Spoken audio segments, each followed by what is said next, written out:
Pleased to introduce today's speaker. We're joined by Professor Peter Dankelmann. He was born and educated in Germany and obtained his PhD in mathematics from the RWTH Aachen University under the supervision of Lutz Volkmann. An invitation to do postdoctoral research under the late Henda Swart brought him to the then University of Natal in Durban, where he very soon joined the mathematics department as a permanent member of staff. After nearly 2 decades in Durban, he then joined the mathematics department of the University of Johannesburg in 2012, where he currently works in the School of Mathematics and Applied Mathematics. And today he'll be presenting a seminar with us under our focus area of graph theory, entitled The Oriented Diameter of Graphs. So I'd like to welcome Prof. Thank you very much, and please do kick us off. If you just want to unmute your microphone and turn your camera on, Prof, and then we can kick off.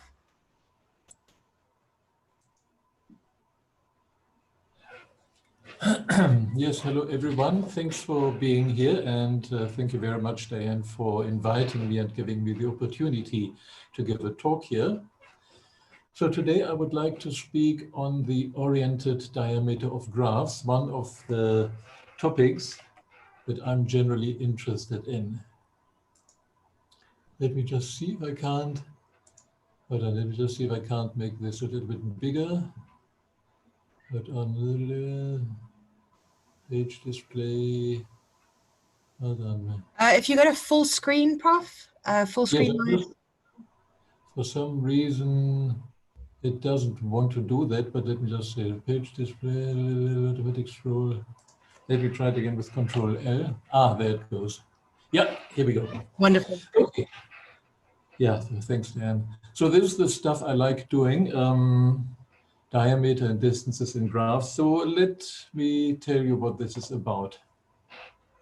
Let's start with a few basics. I apologize to those people who are very familiar with graph theory and specifically this area of graph theory, but I like giving a short general introduction just to make sure that everybody can be kept on board. In graph theory, you can do that much more easily than in other parts of pure mathematics. So let's take advantage of that. So if we have a graph consists of vertices and edges, so the points and lines. And there is something slightly different, and that's a digraph, which is short for directed graph. The difference between these two is that the graph is usually denoted by G, the digraph denoted by D, and very importantly, that's the main difference now. In a graph G, so we've got our vertices, the green points here, and our lines, the edges. In a digraph, we have exactly the same thing, except that our edges have a direction. So for example, this edge here from the vertex top left to vertex V has a direction from up to down. So think of it a little bit as a one-way street. Then the distance between two vertices, let's say U and V, is just the smallest number of edges I have to traverse to get from the one edge to the other one. So for example, in our graph G, the distance from V, this vertex here, to W, this vertex here, is 3, because the best or the fastest I can do to get from V to W is to go from V to the right, again to the right, 2 steps, 1 step up, and I have to traverse 3 edges to go from V to W. I can do it with in 3 steps, or traversing 3 edges in other ways as well. So this path doesn't have to be unique, but you won't be able to get from V to W in 2 steps. So there's no path of length 2 together. That's why the distance is 3. Exactly the same applies for a digraph. So the distance from V to W in this digraph here is also 3, because I can go from V to the right, up to the right in 3 steps, so on a path of length 3. But because our edges work like one-way streets, if I want to go from W to V, I have to take a longer path. Actually, the only way to get from W to V is to go down to the left, up to the left and down, which would take me 5 steps. And I can't do better than that. So the distance from W to V in this digraph is 5. And the thing that I'm particularly interested in, the number that tells me the most about the distances in a graph, is the diameter of the graph. And that's just defined as the largest of all distances in the graph. So if we check it carefully, this graph here on the left has a diameter of 3, meaning that the largest distance in this graph that I find is 3. Or to rephrase that, if I pick any 2 vertices, I can get from the one to the other in less or equal 3 steps, but it will happen that at some point for the worst pair that I can pick, I will need 3 steps. Similarly, the diameter of the digraph D here is 5.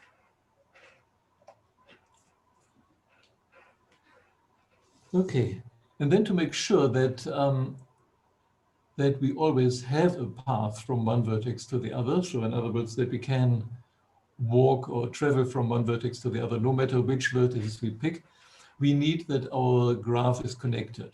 So we need that between any 2 vertices, there is indeed a path joining them. If that's the case, we call our graph connected.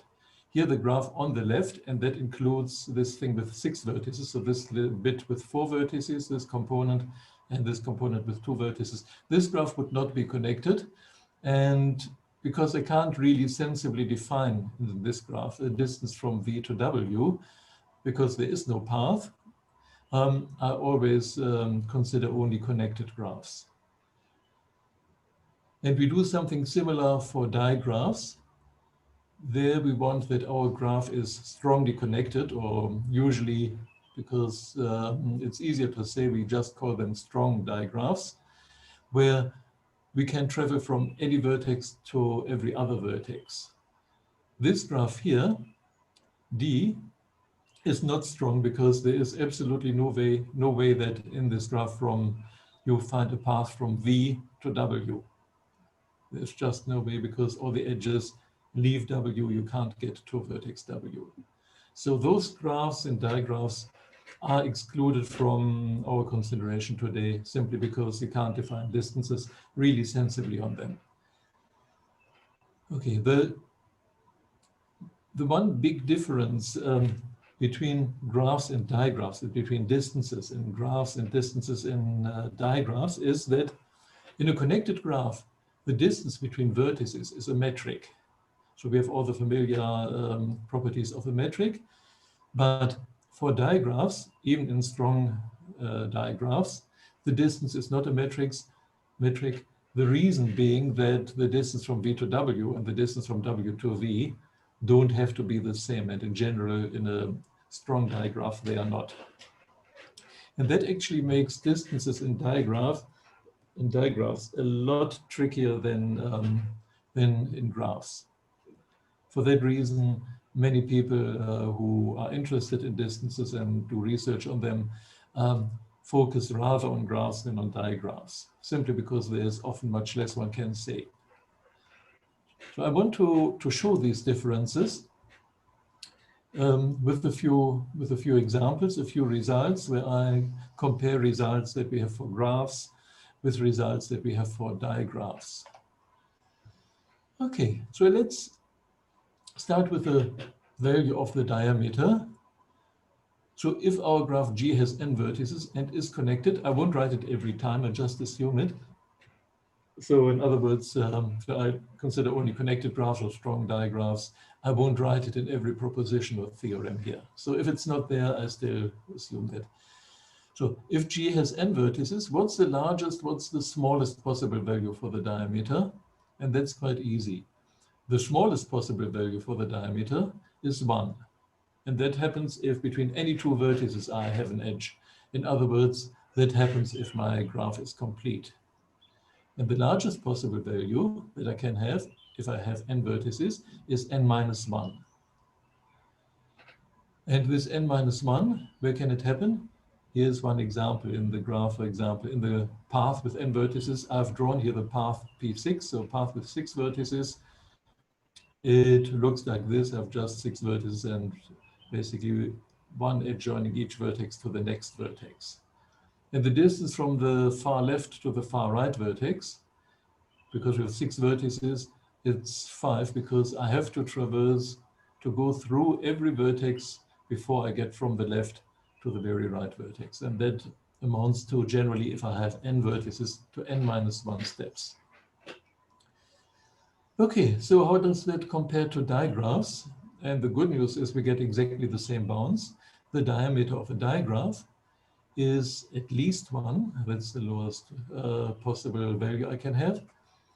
And that happens if my digraph is complete. That means between any 2 vertices, I have an edge. In fact, I have 2 edges in both directions. So if I have if I pick any 2 vertices A and B, I will have an edge from A to B, but also another edge from B to A. In that case, every distance will be 1 and the diameter will be 1. And the largest value of the distance in the digraph would be, the largest possible value, would be n-1 if I have n vertices.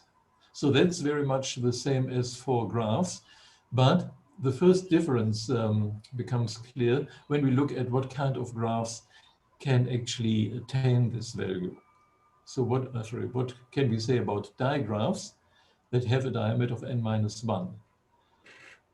Well, I just want to show you a few examples. So one is here shown on the right, the digraph obtained from the path Pn, or let's say in this example P6, the digraph that I get if I take a path and I replace every edge here by 2 edges in opposite directions. So for example, the first edge I replace by an edge from the far left vertex to the second vertex, and in addition, an edge from the second vertex to the far left vertex. I've indicated that I've drawn it just like a double arrow in both directions because it was much easier to draw than 2 arrows.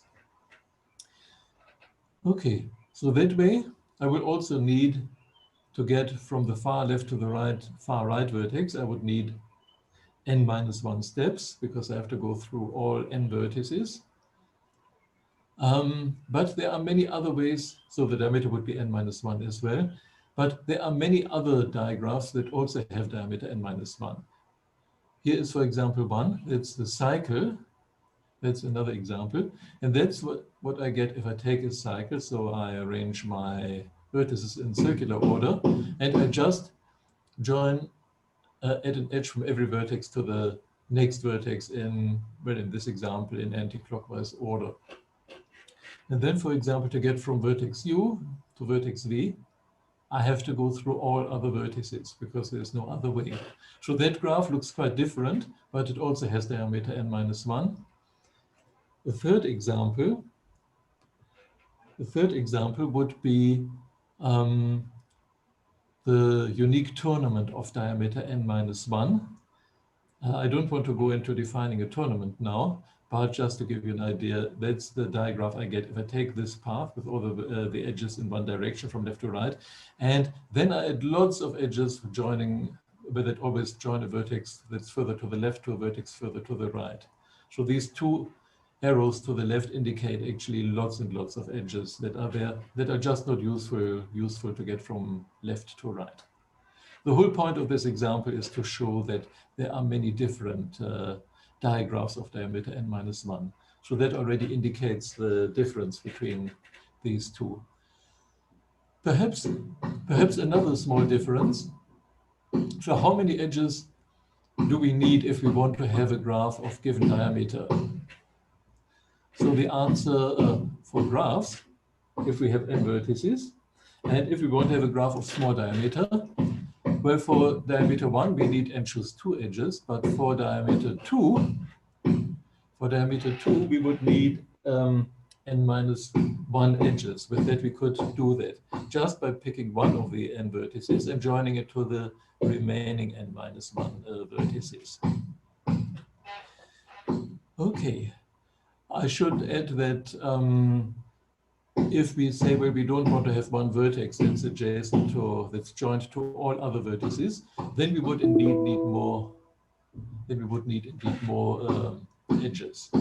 For digraphs, if we want to have a digraph of diameter 2, then we can do that with 2n-2 edges, simply the same construction, but rather than one edge joining, for example, the top left vertex to the vertex at the bottom, we replace this edge by two edges, one from the top edge to this vertex at the bottom and one in the other direction. So in other words, we double each edge.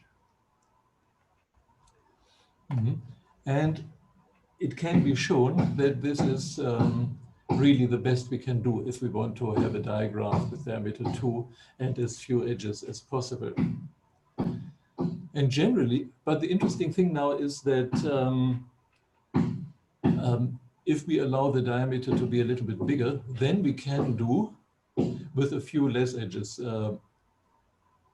There is an old result by Goldberg and also by Hirschberg and Wong, so it was discovered independently by different people, that gives us a lower bound on the diameter of a digraph in terms of number of vertices and edges.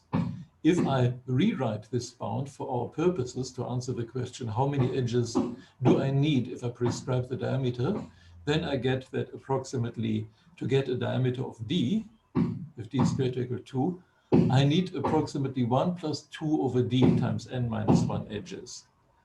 And the graph that would give me, the digraph that would give me the diameter would be a digraph that I get if I take a few cycles, all of the same length, and glue them all together at one vertex here in the middle. So the big difference is here that for digraphs, depending on the diameter that I want, the minimum number of edges I need for that depends on d, on the diameter that I want. For graphs, it doesn't, because with the smallest possible number of edges, n minus 1, I can already get the smallest possible diameter. And perhaps I want to briefly get into, look at the relation between diameter and minimum degree. And for that, I need to quickly define the degree and the minimum degree. The degree of a vertex is just the number of the neighbors it has, or so in other words, the number of edges that leave this vertex. And the smallest degree in a graph, so the smallest degree of all the vertices, is called the minimum degree. Perhaps just so to get this totally clear, this vertex here at the top has degree 1 because it is joined to only one other vertex. In this example here, this vertex here at the bottom has degree 8 because it's joined to 8 other vertices.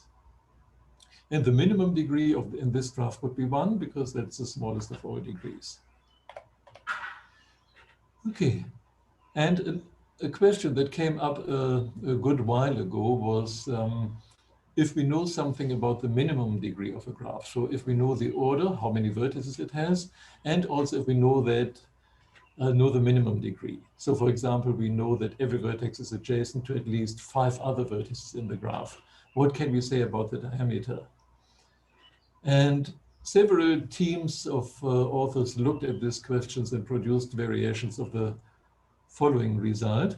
They proved that the diameter is at most, if our minimum degree is delta, that's the letter we usually use for this, then the diameter is at most 3 times the number of vertices divided by delta plus 1, and then minus 1. But the main term is 3 times n over delta plus 1. So for example, if we have minimum degree 5, then we get about 3 over 5 plus 1, 3 over 6. Then we get that the diameter can be approximately at most a half n. So let me ignore the minus 1 here. And this is indeed sharp apart from an additive constant. So for example, if I have a graph of 1,000 vertices with minimum degree 5, this bound tells me that the diameter can't be more than about 500 or 499 to be precise. And indeed, it's easy to construct graphs where we have the diameter very close to this value of 499. Let's say a graph of 1,000 vertices and the diameter of 497 is selected. Okay, I apologize for this noise. I'm not sure what is happening here. Let me just allow me just to take a 1-minute break and see if I can do something about this noise.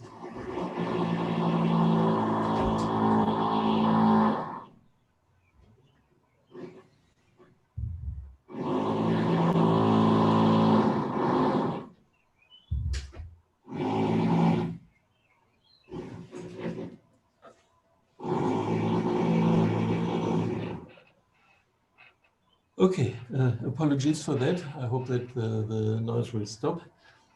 Okay, so that was the bound on the diameter. So the diameter of a graph is at most 3 times number of vertices divided by delta plus 1. Because the proof is quite easy, I thought I quickly present it. I'm not going to give many proofs, but this is one that we can easily show, or at least the core argument. So let's say we have our graph, and we know that every vertex in our graph has a degree of at least delta. So let's say this is a picture here of part of our graph, and let's pick 2 vertices that are at the largest distance. So V0 and VD, let's say their distance here is equal to the diameter, which let me call that little d for the moment. And then if I take this shortest path between them from V0, V1, V2, V3 is labeled here, V4, V5, V6, and so on. If I pick every third vertex and all its neighbors, then I notice that the vertex V0 and then the next third vertex V3, these 2 vertices can't have any neighbors in common. Because if V0 and V3 had a neighbor in common, then I could go from V0 to the joint neighbor, then to V3, and that would allow me to find a shorter path from V0 to VD. But I assumed that this is already the shortest possible path. Okay, so that means that V0 and all its neighbors and V3 and all its neighbors form disjoint sets. And similarly, the set V6 and all its neighbors don't have any neighbors in common with the previous 2 sets, and so on. So in other words, the neighborhood of V0 and the neighborhood of V3 and the neighborhood of V6 and the neighborhood of V9 all form disjoint sets. Each of these consists of at least little delta plus 1 vertices, the delta neighbors of V0 in this example and V0 itself. So each of these blobs has at least little delta plus 1 neighbors. And how many of these blobs do I have? About, because I pick every third vertex, I have about diameter over 3 such blobs. So that tells us that the total number of vertices in our graph is about d over 3 times delta plus 1. And if we do the arithmetic, we get pretty much the bound that I claimed. And yes, very briefly, this bound is about sharp in the sense that we can construct graphs that get very, very close to this bound and differ from it by at most a constant. And this proof gives the clue how to construct such graphs. We basically just take little delta plus 1 vertices, join them all to each other. Here another blob with delta plus 1 vertices that we all join to each other, and so on. We take several of these blobs and we just line them up. We just join one vertex in the blob to one vertex in the next blob, and so on. Just line them up as I did here.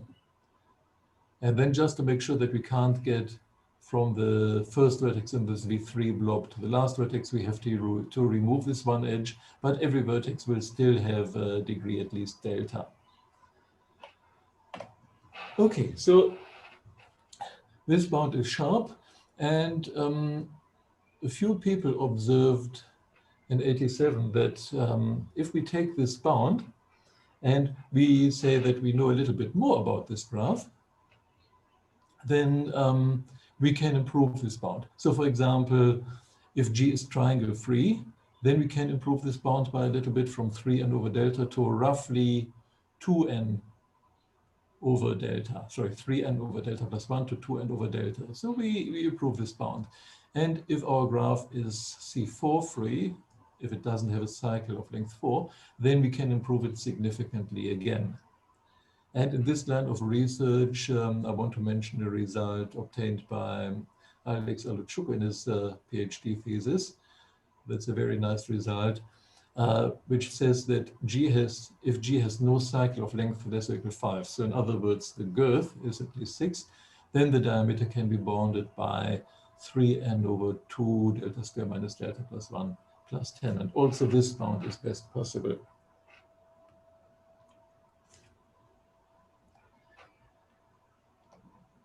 Okay, and I should mention that there is, in this paper by Erdős Polak-Tuja that obtained these improved results, there is a very interesting conjecture, which is basically about the question, well, if our graph does not have 4 vertices that are all mutually adjacent or 5, or generally any prescribed number, can we improve these bounds, this bound of 3n over delta plus 1? And indeed, they came up with a very good conjecture.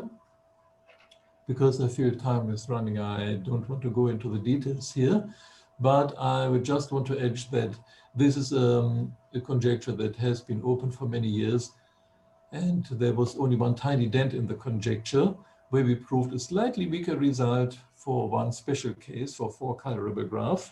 But over the past 2 or 3 months, there has been interesting progress on this conjecture.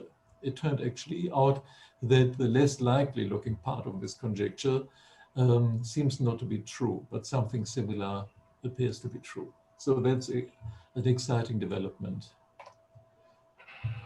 Okay, so why did I go into that? Because I wanted to compare this to digraphs.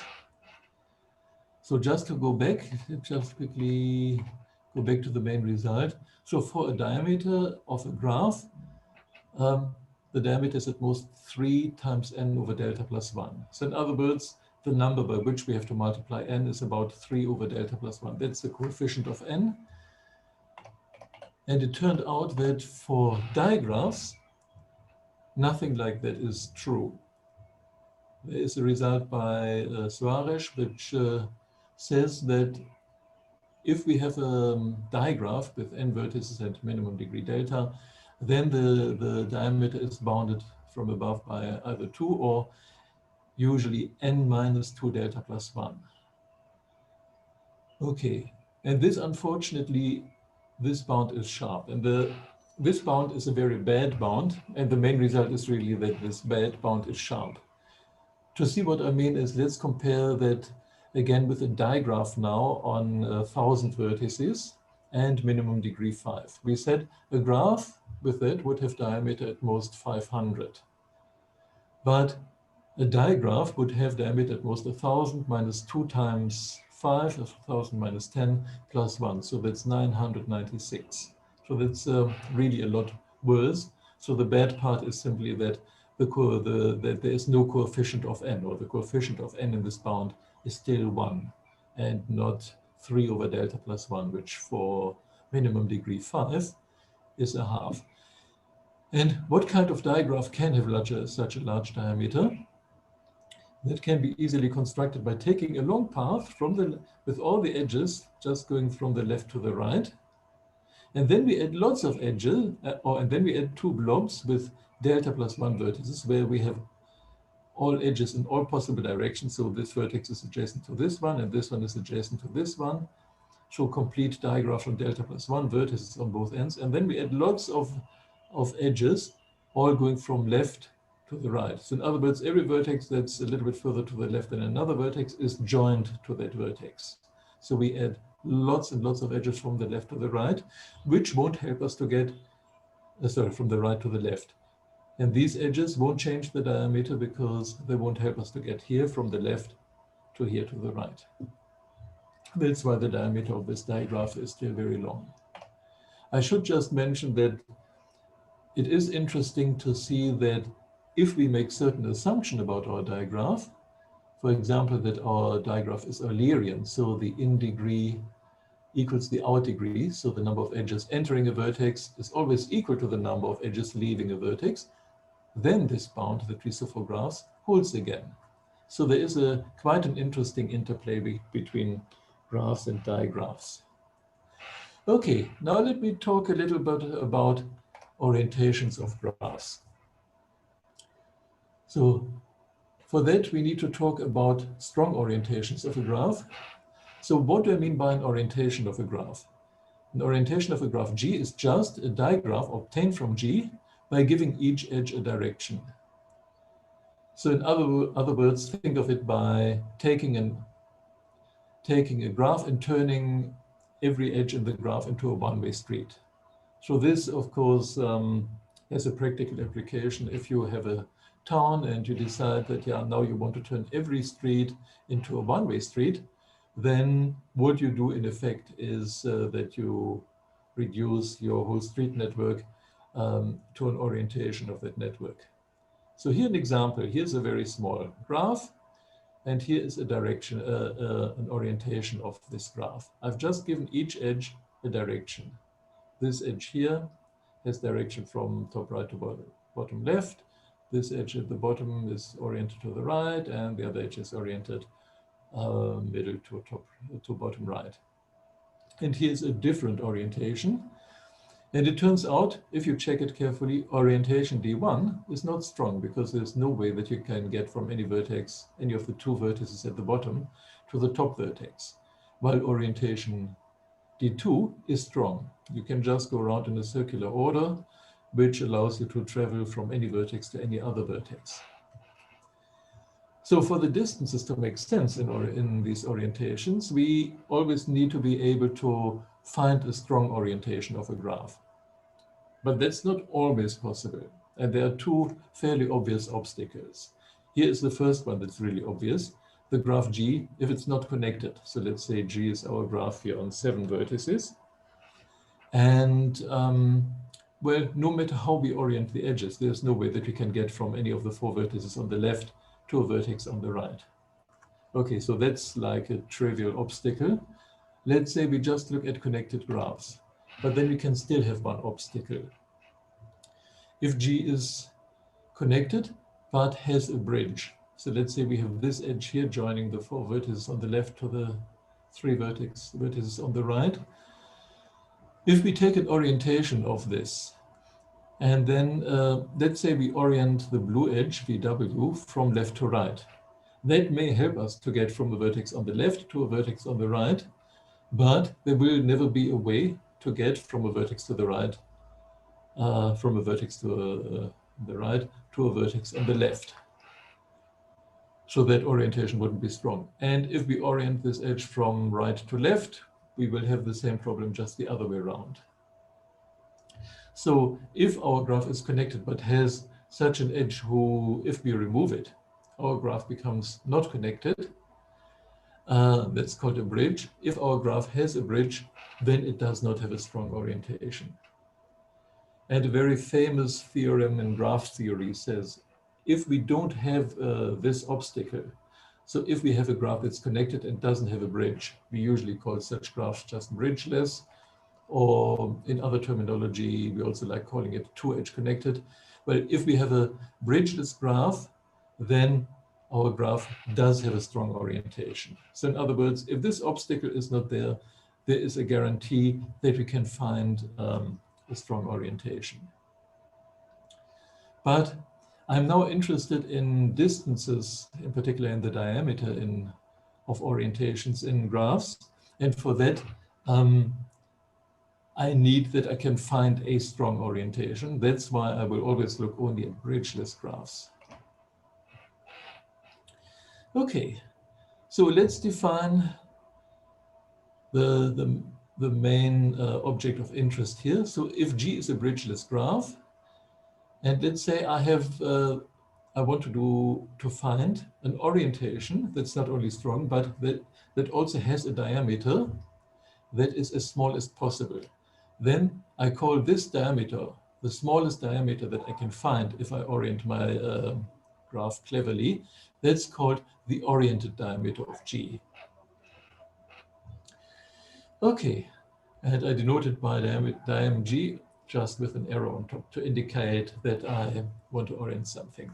So if G is bridgeless, then first of all, the diameter, the oriented diameter of G, will be at least as big as the diameter of G. Well, that's just common sense. Imagine you're in a town, you have to travel through 3 streets to get from one spot to a different spot. If you turn some streets into one-way street, it will make your job only harder, and not it won't be possible that turning things into streets into one-way streets will now allow you to get there by traveling only along 2 streets. Okay, so that's why the oriented diameter is always, for every graph, greater or equal to the diameter.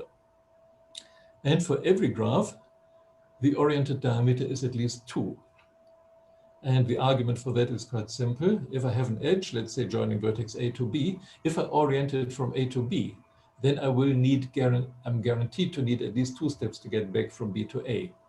Because, well, I've oriented this edge from between A and B, the one way from A to B. So to go the other way, I need to use at least 2 other streets. Then this is generally, well, now the question to find orientations of small diameter. This problem to find such orientations is hard. In fact, in the most influential paper on this topic, Quartal and Thomason proved in 1979 that for a given graph, deciding if it has an orientation of diameter 2, this problem is NP complete. Okay, and here one example, just so that we have a graph to look at. That was one problem that we became interested in for quite a different reason, but it became interesting in its own right. When we looked at planar graphs, and my colleague Sheng Bao and Mike Henning, we asked ourselves, well, are there planar graphs that have an orientation of diameter 2? And it turned out that there are in fact only 2 planar graphs that can do that. Oh, I need to mention a graph is planar if I can draw it in the plane without 2 edges crossing. So like this one here. And there are only 2 graphs that, 2 planar graphs that have an orientation of diameter 2, and that's the triangle here and the octahedron graph. I haven't drawn it very well so that you can see that it's planar, but if you can just picture that one can draw this, let's say, on a sphere, then you can figure out that it also can be drawn in the plane. I just thought this way it would be prettier. And these are the only 2 graphs, 2 planar graphs that you can orient to have an orientation of diameter 2. Okay, another question that arises naturally is, so how many edges does a graph need so that I can find an orientation of diameter 2? And that took a number of papers by various people, but the closest and best result that we have is by Ferredi, Horak, Parik, and Zhou. And that showed that if we have n vertices, then we need approximately n times log n edges so that we can find an orientation of diameter 2. So that's significantly more than the n-1 edges that I need in a normal graph if I don't have an orientation. It's more by a factor of log n.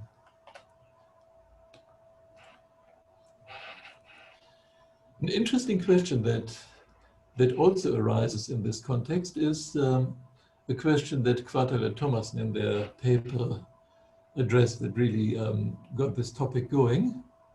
And that's the question, if I have a graph, a bridges graph, that has a small diameter, will this guarantee that I can find an orientation that has a small diameter? It sounds quite reasonable, and it is indeed true, but question is, how do we quantify it? And Quartal and Thomason proved that if I have a graph of diameter d, then I can always find an orientation that has diameter at most 2d squared plus 2d. So in other words, the diameter, when I orient the edges, can go up in a quadratic way. And this result, it was not easy to prove. For the special case, d equals 2. So in other words, if I know that my graph has diameter 2, can I guarantee that it has an orientation of at most a certain diameter? They proved that yes, we can guarantee that for every graph of diameter 2, that it has an orientation of diameter at most 6, and this is best possible. The example that shows that this can't be improved is the Petersen graph. And to show you that these questions are actually really tricky to solve, if we ask the same question about diameter 3, so in other words, if I know that my graph has diameter 3, can I guarantee that it has an orientation of at most a certain diameter? Then we know that this is true, where Quater and Thomassen's result shows you that for d equals 3, you get 18 plus 6, you get at most a diameter of 24. In more than one papers, people managed to wiggle that down to at most 12, if I remember correctly. But whether this is really the right answer, we don't know. So the precise value for d equals 3 is unknown, although people have worked on it. And perhaps I may have to skip a few other results, but I thought it would be nice to see how it can happen that if I have a graph of diameter d, that every orientation of that has diameter at most something like d squared. And for that, let's look at this example of a graph. It has two identical halves, top and bottom. Here in the middle, let me call that the root. And I have long cycles here, one long cycle. And to each left and right end of the cycle, I attach another slightly shorter cycle. I do that left and right. And to each end, I attach another slightly shorter cycle. So this looks a little bit like a binary tree going up and a binary tree going down. And if I want to find, or if I look at the diameter of that, that's clearly the distance from a vertex at the top to any vertex here at the bottom. Okay. But now, if I want to give this graph a strong orientation, then the only possible way, the obvious way, but in fact the only possible way, is to orient each of these cycles consistently in one direction. So in other words, orient, for example, this cycle here attached to the root only in one direction. I've done it here in clockwise direction. I could do it anti-clockwise, wouldn't make any difference. And I need to do the same with every cycle. And then, if I want to get from the top left vertex, let's say, to the top bottom left vertex, then I have to go through the whole cycle to get one step down, through the whole cycle to get one step down, through the whole cycle to get one step down, and again through the whole cycle to get one step down, and every time. And if I choose my cycle length cleverly, then I get a diameter of the best orientation of about 1/2 times d squared, if the distance from top to bottom here in the unoriented graph is about d. So if you compare that to the bound, they have about 2d squared, but the best example that we have has about 1/2 d squared. And closing this gap is actually a very big open problem. There has been some recent progress in a paper that came up on arXiv just a few months ago. I haven't seen it appear anywhere, so I will be looking forward to see whether everything is correct. We'll see whether it will appear somewhere. If we look at special graph classes, like whatever they are, asteroidal triple-free graphs or interval graphs, we can improve Quater's and Thomassen's found quite a bit. If we look also at graphs like, for example, bipartite graphs, in a bipartite graph, the diameter, the oriented diameter, can never be less than 3. To show why this is the case, I've drawn here a complete bipartite graph K53, and I've just drawn a few edges. Let's just ignore the other ones. And let's say, so here's one partite set with 5 vertices, one with 3 vertices. If we orient an edge, for example, here from like this one from W to U, then this distance is 1. But if we want to get back from U to W in this orientation, we have to go first from U to some other vertex, then to other vertex, another vertex on the right, and then we can possibly hope to go to W. So we would never be able to do the other direction with less than 3 steps. Okay. Now, so the best diameter we can get in that way is an oriented diameter of 3. But that's not always attainable, because if it happens, for example, that, as I've drawn in this orientation, that the out neighborhood of W, or sorry, of V here, which is these three neighbors, contains the out neighborhood of W, which is just these two neighbors, then getting from W to V cannot be done in 2 steps, because all these out neighbors of W are also out neighbors of V. So we would need at least 1, 2, 3, 4 steps. So if that happens, the oriented diameter will be at least 4.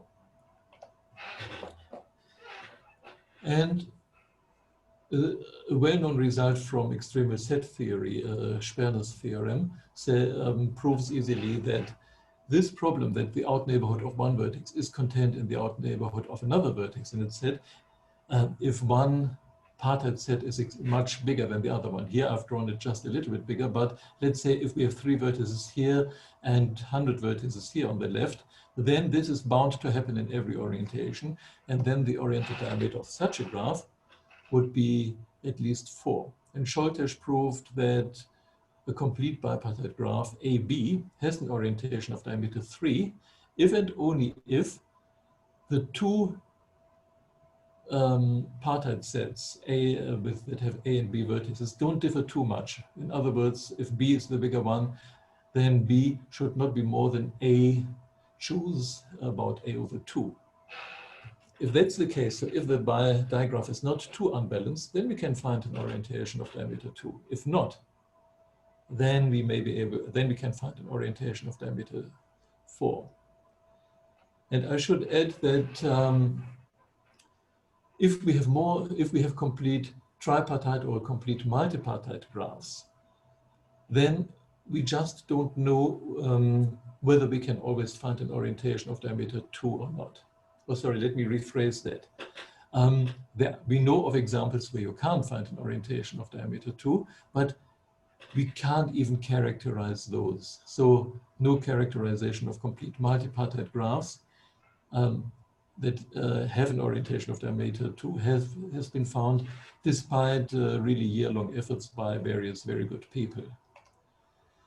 Okay, let me skip 1 or 2 results just to get to the very last one so that I don't go over time too much.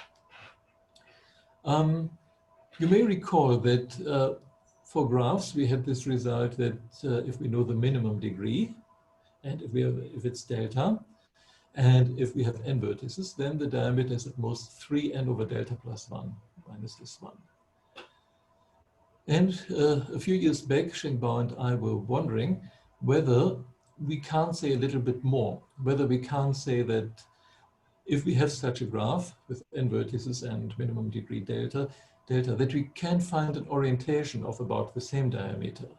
So in other words, is this term here on the right, the 3n over delta plus 1, also a bound, an upper bound on the oriented diameter? That would be a significant improvement of that bound. But the best we could do is that we proved a bound that looks a little bit like that, but not the term, the upper bound is not 3n but over delta plus 1, but 11n over delta plus 1. So with a much weaker multiplicative constant, we were able to prove that something similar holds. And 2 years later, Michael Zermax from my alma mater worked on this result and improved our 11 to 8. And with our visitors a few years back, we managed to push that down even to 5n over delta plus 1. Whether our conjecture is true, we don't know. And yeah, let me just skip that to mention the last result. So, and that's going back to planar and outer planar graphs. You may recall that planar graph is one that we can draw in the plane without crossing edges. And a graph is outer planar if it can be drawn so that all vertices, that we have no crossing edges, and all vertices are on the outer face. So you can think of that as putting all vertices on a cycle and then having all the edges not crossing, only on the inside of the cycle. So that's the informal picture of an outer planar graph. And with my colleagues in Aachen and some other colleagues from China, we managed to prove that if we have a maximal outer planar graph, then so one to which we can't add an edge without losing the ability to draw this as a planar graph without crossing edges, then its diameter is at most about n/2, and this is indeed sharp. So that's the result for outer planar graphs. For planar graphs, in which not all the vertices have to be on the outer cycle, we are not really sure what is happening. So that's a very exciting problem. We think it might be true that we can bound the oriented diameter always by about n/3, but that's that's an open problem that we are still working on, and yeah, we hope to be able to make progress. On that note, I would like to finish and thank you for your attention. Thank you very much. Marcel from UJ, you've got your hand up. Hello everyone, can you hear me? Yes, loud and clear. Okay, thanks. I just have a question. I'm more focused in electrical engineering and networks, but I'm now researching into graphs as well. I came around the K5, that is a complete graph of 5 vertices, and the bipartite graph, that is K33. So what I needed to understand is, they said that they're not planar. I just need to understand, does planarity has any effect on diameter computation? So if a graph is non-planar, can we still discuss the diameter? Yes, the answer is yes, it does have an effect. It's an old problem that if you draw 5 dots on your sheet of paper and you try to draw connections between any 2 of them. So in my terminology, if you try to draw a complete graph on 5 vertices, you will inevitably have edges that cross each other. So that's a fact. It's a little bit of work to prove it, but that's just a fact. So we can think of it as there are just too many edges for us to be able to draw them without crossing. Generally, if you have n vertices, you can have at most 3 n minus 12. So let's say approximately 3 n edges that you can draw without crossing. And that gives immediately one restriction. That means that as soon as you have 5 or more vertices, the diameter can't be 1, it has to be 2. However, this is where the immediate connection or restriction stops. If you take this graph that I drew early on with n minus 1 vertex, so in other words, you have one vertex that's joined to every other vertex. So let's say a graph with 1,000 vertices, you have one vertex that's joined to each of the remaining 999 vertices, and there are no other edges. This graph is planar and it has diameter 2, and that you can do in a planar graph. Where things get interesting is if you look at a planar graph where you can't add any edges without violating planarity. So in other words, no matter which edge you try to draw, you add new edges. Those graphs are far more interesting because there the edges are nicely distributed. And then the diameter becomes interesting. I hope that helps a little. Yes, it helps a bit. I just have one last question. It's about embeddings. I don't seem to understand this so well because here they say graph is planar if it has an embedding in the plane. Yes. And they try to, there's one example, they say the drawing is not actually embedding because there's still some sort of expression there. So can you just explain that whole concept about planar and embedding? Okay, well, part of the sentence unfortunately got cut off, but I hope I got the question right. If not, please interrupt me. And by an embedding, we just mean, informally, it just means a drawing of the graph in the plane. And so I'm not too sure if that if that's quite what you were asking, forgive me if it's not. So there are usually many ways of embedding a graph in the plane without drawings, if it can be done. However, interestingly, if a graph is maximal planar again, then there's only one way of doing that. Okay, does this address your question a little bit? Otherwise, if not, feel free to repeat it. As I said, it got cut off a little bit. No, it's fine. I think when I'll actually document the question nicely and maybe send you an email, because there's a whole proof going on here which I don't seem to understand. So I'll contact you about that. Okay, yes, by all means. Okay, thanks. Great, thank you, Marcel. Eric, hi, welcome back. Please do go ahead. Yes, since you asked me anyway in the beginning. So one thing I was wondering, maybe Peter can comment on is, we saw from the presentation that things get interesting if you add direction to the edges. I wonder if you allow some edges to have two direction, which essentially means that they don't have direction specific. So if, for example, a proportion, let's say a fraction of d% of the vertices are allowed to have two direction and the others only one direction, I wonder if this would make things more interesting in some of the problem, or is not interesting. You see me smile because I think that sounds interesting. So well, a directed graph as such is of course allowed to have edges in both directions, but the idea of an oriented graph is that in every edge you will say this one direction is allowed and the other direction, the opposite direction, is not allowed. I have not seen that anybody looked at distances where they said, well, okay, we do that only for half the edges in the graph or so. And that's a very interesting question to ask.